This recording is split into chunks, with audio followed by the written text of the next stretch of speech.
pencegahan, penelantaran, dan eksploitasi.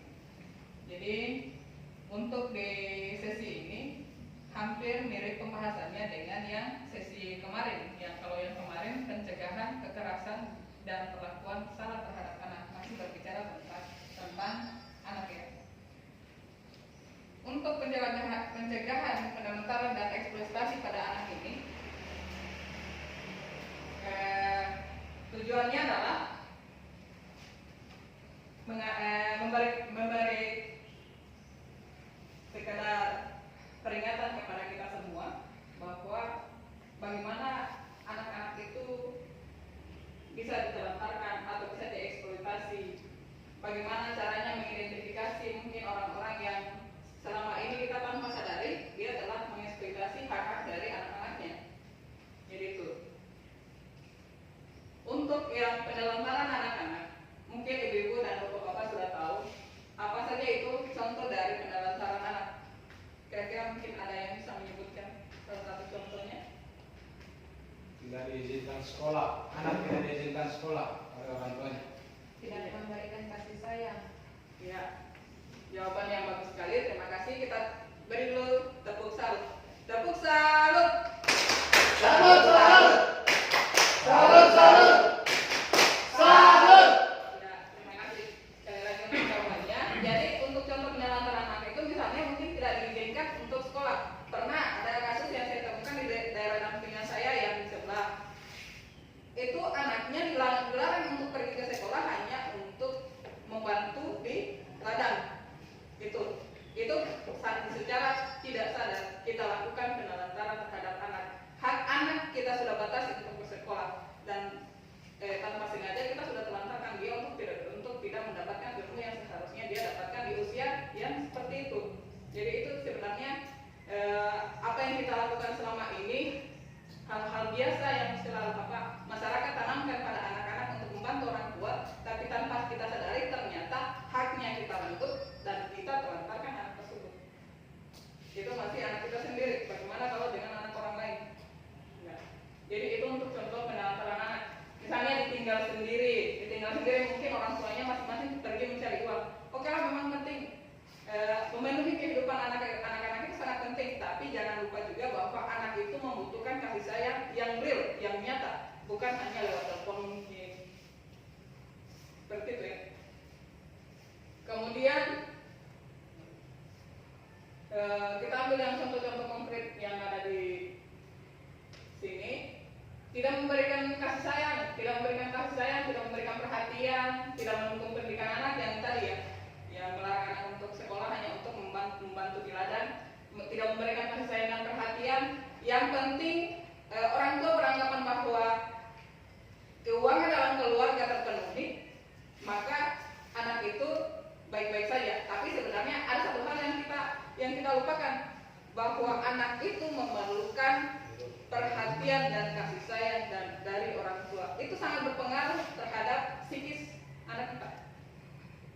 Ya ibu-ibu ya, bapak ya. Jadi itu untuk contoh-contoh penelantaran. Mungkin dari contoh-contoh yang diberikan tadi bisa ada gambaran-gambaran kira-kira yang selama ini yang saya lakukan kepada anak saya itu sudah termasuk penelantaran atau seperti apa. Ya. Kemudian kita lanjut ke akibat penelantaran. Jadi yang tadi yang dilarang sekolah akibatnya apa? Ilmunya kurang, komunikasi sama teman juga kurang, cara berbicara sama teman kurang. Lama-kelamaan putus sekolah, bahkan yang anak kemarin itu sampai menjadi berandalan dalam kampung. Saya temukan sudah mulai minum-minum, ikut teman yang tidak jelas. Itu akibat dari penelantaran orang tua. Karena yang dimulai dari orang tua yang melarang untuk pergi ke sekolah. Kemudian kurang gizi. Kenapa kurang gizi? Karena kurangnya perhatian dari orang tua itu.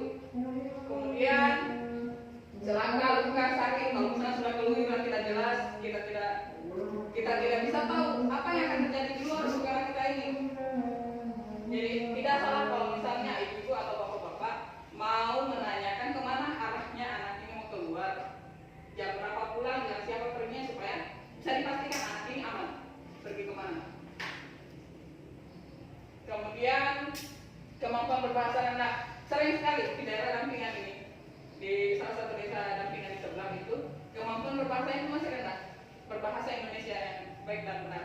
Kenapa? Karena kebiasaan dari orang tua untuk selalu bekerja saja, akhirnya bahasa yang dipakai itu kayak seperti bahasa-bahasa yang seharusnya dipakai di pasar, bukan yang seharusnya dipakai untuk misalnya bagaimana cara berbahasa yang baik dan benar kepada orang tua yang lebih dewasa. Orang-orang yang seperti itu yang seharusnya memang kita berikan pelajaran kepada mereka. Kemudian kita lanjut, bagaimana sebenarnya cara mencegah penelantaran? Apakah penelantaran itu bisa dicegah? Bisa saja, jawabannya. Bagaimana caranya? Ini seperti yang ada di Tolkien, memenuhi kebutuhan dasar anak. Kebutuhan dasar anak itu apa saja? Kasih sayang, sandang, papan, itu semua perhatian, itu semua adalah bentuk dari mencegah penelantaran anak. Kemudian meluangkan waktu untuk bersama dengan anak, itu perlu juga. Berbagi tugas dalam mengasuh anak. Jadi untuk mengasuh anak itu tidak hanya dipusatkan pada ibu saja. Asuhlah itu hakmu.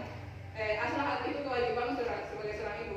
Tidak seperti itu. Seperti yang dipelajari pada modul pertama yang kemarin, bahwa untuk mengasuh anak itu perlu adanya komunikasi antara bapak dan ibu, supaya hak yang seharusnya dimiliki, yang seharusnya didapatkan oleh anak itu sudah semestinya didapatkan. Karena sangat penting ini yang komunikasi antara orang tua ini itu untuk cara mencegah penelantaran. Kemudian ternyata eksploitasi itu diatur oleh undang-undang. Jadi hati-hati Bapak Ibu. Kalau misalnya Bapak Ibu sering melakukan hal-hal yang sering dilakukan seperti biasanya itu tanpa disengaja, Bapak Ibu sudah melakukan pelanggaran. Jadi itu ya. Itu untuk kemudian contoh-contoh eksploitasinya seperti yang tadi. Nah, ternyata ada unsur eksploitasi itu ada keuntungannya, tapi keuntungan ini hanya didapatkan oleh yang mengeksploitasi anak itu, baik dari segi materi maupun bukan materi. Saya kira mungkin cukup sampai di sini. Ada pertanyaan? Ya. Jadi untuk pada sesi ini yang perlu diperhatikan sekali itu, yang pertama, tidak memenuhi hak-hak anak adalah penelantaran anak, itu salah besar. Yang kedua, sebagai orang tua kita harus melakukan pencegahan terhadap penelantaran. Yang ketiga, segala bentuk pemanfaatan anak untuk mendapat keuntungan materi maupun bukan materi adalah bentuk eksploitasi anak. Yang terakhir, orang tua wajib melakukan pencegahan terhadap eksploitasi.